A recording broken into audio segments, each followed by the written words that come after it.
Welcome to quadratic functions. So a quadratic function is a curve where the x is squared. So when you'll see an equation, it will have y equals and the x will be squared.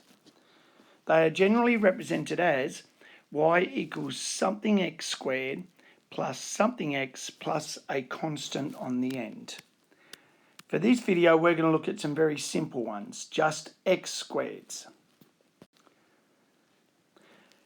So when we look at y equals x squared or a quadratic, first thing we notice is that it's symmetrical.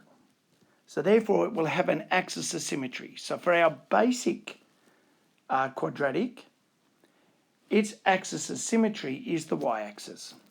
And it is symmetrical on both sides. It has a vertex or a turning point at 0, 0 for this one. And we say that it's, in this case, a minimum turning point because it's reached a minimum. So this is our y equals x squared. This one curves or points downwards. So this is y equals minus x squared. Its vertex again is 0, 0, or its turning point. The axis of symmetry, again, it's symmetrical about the y-axis. So the axis of symmetry is the y-axis.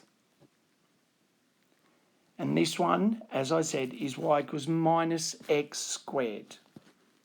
Thank you.